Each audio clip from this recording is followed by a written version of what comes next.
Welcome students to the second video dealing with fruits, and in this particular video we'll be looking at one of the most important categories in the fruit series, that is the succulent or the fleshy fruits.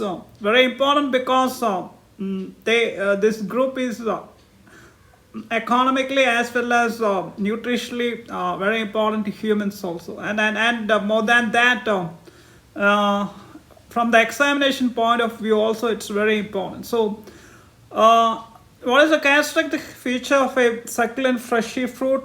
It basically means the pericarp and the related parts become fleshy. That's a key part. And this fleshy or succulent fruits, it's divided into three categories. That is berry, drupe, and pome. And first of all, we are looking at a berry, which is also called a Beckett fruit. And basically, a berry morphologically has three parts. The skin, which technically is the epicarp, then from the outside towards the inside, the second part, that is the mesocarp, which is the middle part, and then of course the inner part is the endocarp. So these are the three characteristic divisions of the fruit category called a berry. Now, based on which part of the berry is of a particular kind, we can divide the berry into two categories. That's the cases in which the endocarp is pulpy, which basically means that the cases here we are discussing here would be nutritious in the sense that it's edible to humans, and the second category where the endocarp is papery, which basically means that it's not edible, it's not pulpy. So endocarp pulpy, in the case the important famous case of grape, guava, banana, and tomato. Endocarp papery is date. Now berries can be classified into two based on the way in which it has developed, which basically means that from what kind of ovary it has developed. And we have covered different types of ovaries in our previous videos, so please watch those videos to get a better idea.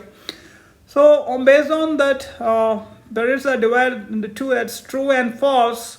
True basically means the ovary is superior.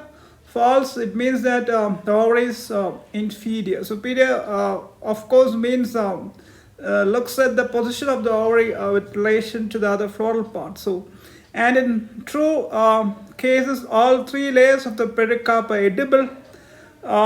In the case of the false berry, the epicarp plus thalamus forms the skin, and this particular part is called the exocarp.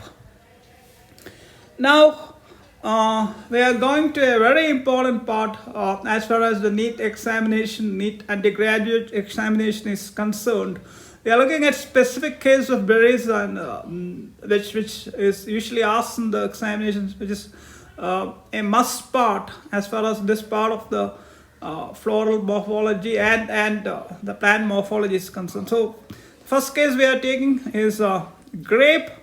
The botanical name is Vitis vinifera, and here grape is a true berry in the sense that we already discussed that it's developed from the superior ovary. So it's a true berry, and here all parts of the fruit wall, which means that the epicarp, the mesocarp, and the endocarp are edible. So it's a true berry where all parts of the fruit wall is something which you can eat. That's the meaning of it. So epicarp, mesocarp, and endocarp together, they are edible.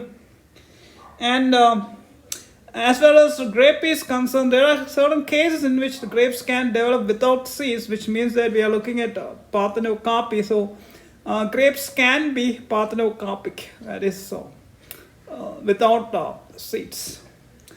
The second case we are looking at is, of course, one of the fruits which is very, very common worldwide, very known to us, that is tomato. Lyco persicum is a botanical name. Once again, it's developed from a superior ovary, so tomato is a true berry.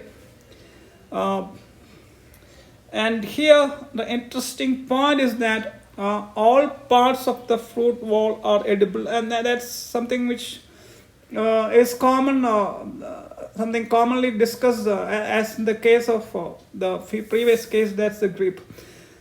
So tomato, it's a true berry, which means that it's developed from a superior ovary, and all parts of the fruit wall, basically it means the epicarp, the mesocarp, and the endocarp are edible. Going on to another very interesting case of the date palm, that's date. The botanical name is Phoenix dactylifera, and here it's a superior berry, and as far as the date is concerned, it's the epicarp plus the mesocarp. I mean the epicarp and the mesocarp together. That's the edible part of the date. Interestingly, the endocarp, that is the innermost part of the pericarp, is not edible. It's papery. So that's a interesting and key property of the date. So the endocarp is papery, and as most of us would be knowing, date is single-seeded. I mean, the fruit is single-seeded. Going on to another very known example, especially in the tropical countries, it's a Guava seedium. It's a botanical name. As far as this particular fruit is concerned, it's a false fruit. You can call it a pseudocarpic berry. It's a berry, but it's false. So, which basically means that as we have already discussed, develops from a inferior ovary. So it's a false or pseudocarpic berry.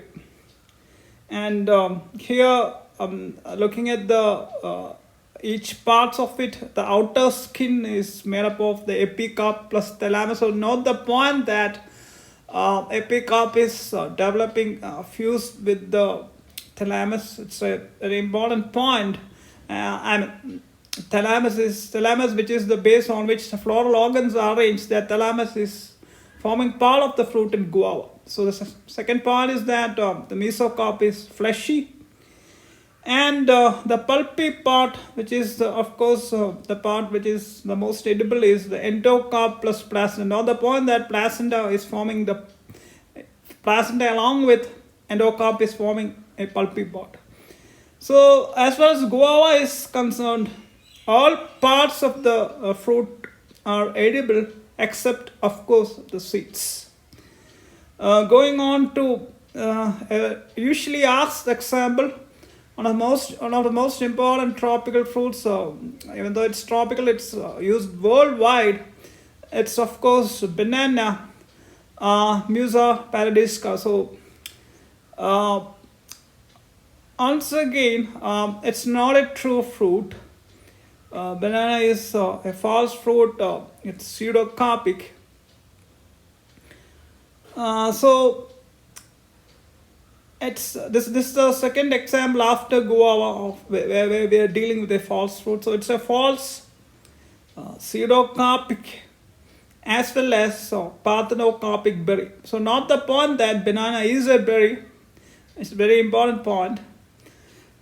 And the second important point is that as far as the banana is concerned, its skin of the banana is actually the epicarp along with the thalamus. Once again, we are seeing a case where the thalamus is forming the part of the fruit body, not that point. So skin is thalamus plus the epicarp, and below the skin you have a mesocarp which is fleshy. Of course, for anyone who has used the banana, they surely know it that you remove the skin and the other parts are edible. So below the skin you have the mesocarp, which is fleshy, and after the mesocarp, that fleshy part in inner part is a central narrow area, which is the endocarp. So the endocarp is very narrow, is a small area in this particular fruit, so not that point. And the traits, as far as banana is concerned, is unripe, unfertilized, and in most cases it's seen something like dark spots. So these are the important points as far as banana is concerned. And of course, the mesocarp and the endocarp are the edible parts. So in this continuing video series, quick revision dealing with NEET Biology 2021, this particular video series is looking at the key morphological features of fruits, and the next video in this particular series dealing with fruits would be looking at special cases of fruits, a very important topic as far as the examination part of view is concerned. So don't forget to watch the next video dealing with the special cases in fruit development. And thanks for watching this video, and if you feel that it's good and useful, do like the video and subscribe. Thanks.